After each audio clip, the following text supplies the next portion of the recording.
This is important because you want to understand the rules so that you can play the game.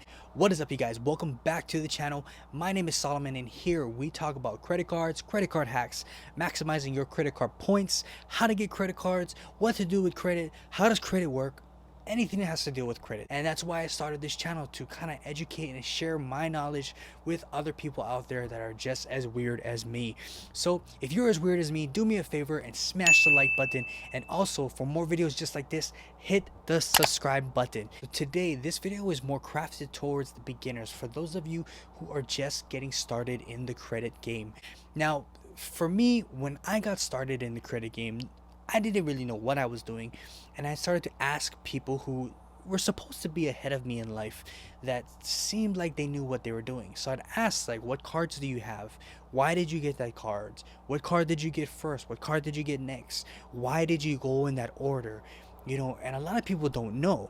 For the most part, they'd say like, oh, my dad said it was a good one, my mom told me to do this, my friend said that she likes this card, or I got this card in this offer in the mail, or when I was flying with this airline, so that's why I applied for it. If you're brand new to the credit game, I just want you to know there is a sequence that you should follow in when you're applying for these cards. Obviously, you can do it any other way that you want, but to maximize the amount of cards that you actually get, the sign-up bonuses, the points, the benefits, you should actually be following this sequence, okay? And it's not so much of a sequence, but more so understanding the rules with these different banks. Each bank has a specific rule, and if you could follow these rules, you could follow the sequence to get the most cards. So for the most part, this video is more crafted to beginners just getting started in the credit game, probably don't have any credit cards, or they have very little amount of credit cards, maybe 1 to 2, and they want to get a better understanding of how and what card should I get next, or what card should I be looking into getting. So like I said, if you guys like this video, do me a favor, smash the like button, and let's get into the video. Alright, so I'm going to be talking about the rules for these banks and what order you should kind of consider getting these cards in. Now, for those of you who don't know, and I speak about this a lot on the channel, Chase has a rule. It's called the 524 rule, which means if you've gotten five credit cards within the last 24 months or 2 years, you will automatically be denied for their credit card. So with this rule, most people who actually understand this sequence, they go for Chase's cards first. 5 and 24 rule, meaning you want to get as much Chase cards in the beginning before you go for any other issuer, because after you pass that 5 mark, you're going to have to wait till one of your cards ages off at least 2 years to start applying for their cards again. You want to get as much Chase cards as you possibly can, so that you could fill up those 5 slots first, okay? Now let's say you fill up those 5 slots with Chase. Now you can't get any more cards with Chase for the next 24 months.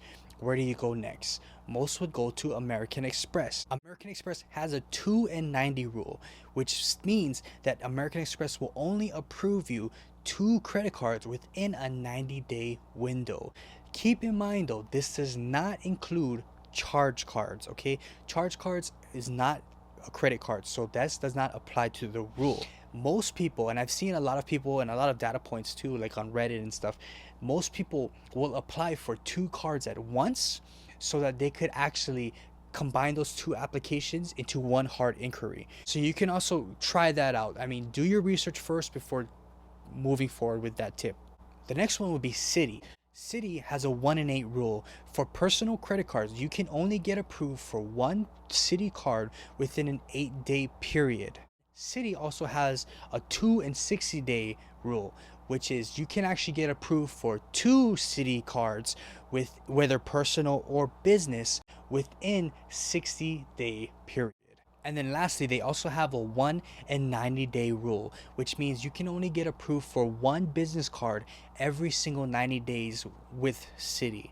So if you try to apply for a Citi business card, just keep that in mind, that okay, you have to be strategic about it. You need to understand the rules in order to play the game. Now, what you also want to do is, with this strategy, you want to check what creditors pull from what credit report.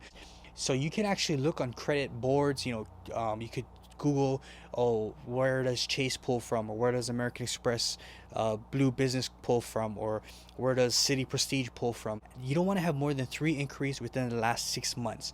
So if you have 4 inquiries with Experian but only 1 inquiry with TransUnion, you're going to try to guide all your cards that pull from TransUnion's credit report and get your cards through there.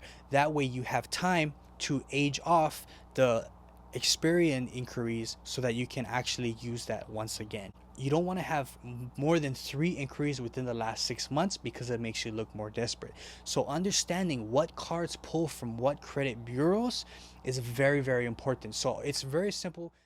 Just go on Google's. You can do it on even Facebook groups. You know, we live in the information age, so it's not hard to find out. Just find out if there's a specific card that you want.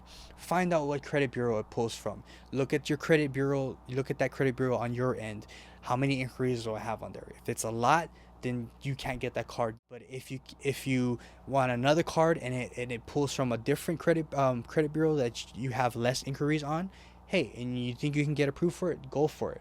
But it's by understanding the rules of the game. If I have 5 slots and I only have 1 left, and I can't get any more Chase cards because I have too many inquiries, that's when you gotta be strategic and be like, will I fill up this spot with AMEX? It's being strategic with your application process. Most people just blindly, ooh, I want this card. Hawaiian Miles has a sign-up bonus of 60,000 miles. Chase has a 60,000 point bonus for their Sapphire card. Whatever it is, guys. You want to be strategic. By understanding these rules, you'll have a better chance of stacking more cards. The more cards, the more points, the more benefits. And keep in mind, more lines of credit that you have in good standing, the more responsible you look as a borrower. So keep that in mind. I hope you guys like this video. Do me a favor, comment below if you ever keep these rules in mind whenever you apply for new credit. Thank you guys so much for watching. We'll see you guys in the next video. Don't forget, if you like this video, hit the like button. Also hit the subscribe button for more videos like this. See you guys in the next one. Hello.